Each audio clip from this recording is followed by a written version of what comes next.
She set her cup down. "So you were here before I was born." Ah, that one smarted. I decided to ignore it. "Well, they don't really have much of a choice about letting me in. My dad is American." "You've got dual citizenship."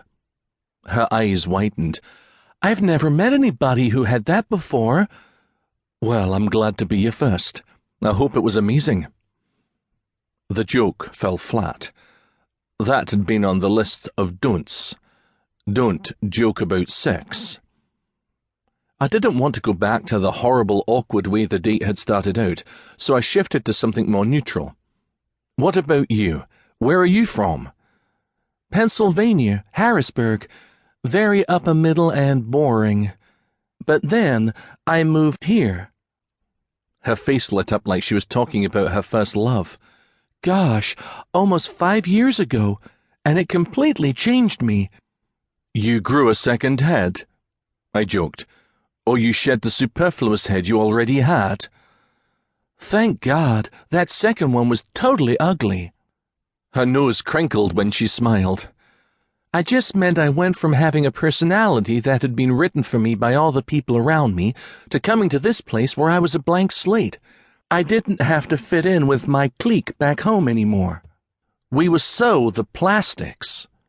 "Plastics?" I interrupted her. "Yeah, from Mean Girls."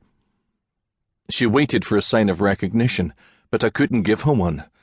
I had no fucking clue what she was talking about, but she just went on like a verbal wildfire. "It's a movie. Anyway, I felt like I had to fit in with them. I had to get perfect grades, make my parents happy.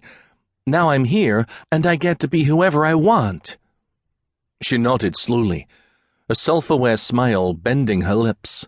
"And someday I'll figure out who that person is." I hate to break it to you, but no, you won't. I had no idea why I said it. I wasn't trying to terrify her, but it felt good to be able to spill some of my midlife crisis out. Sloshing it onto someone who probably would never see me again was even better, because if she judged me, what harm was done? Look at me. I'm 53 years old, newly divorced, absolutely none of my life goals accomplished, and I'm out on a blind date. "I'm on a blind date too," she reminded me.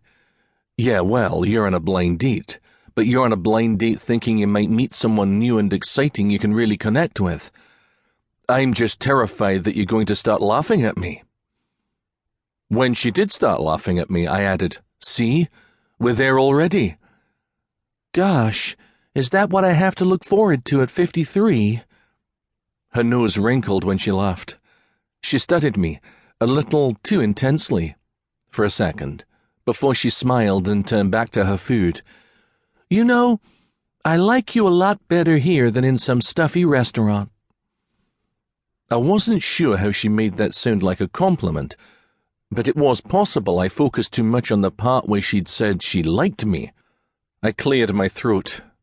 God, I couldn't be cool for one moment, could I? "I find you just unbearable, with your beautiful face and your infectious laughter. I haven't had a fun night like this for a while, and I just hate it." Some of that online advice had warned that I shouldn't give her too many compliments. I supposed it was too late for that.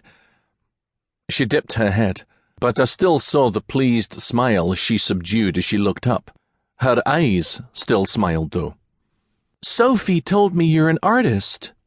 It actually came out of my mouth, and because while I love to draw, probably more than I loved doing anything else, I hated talking about it.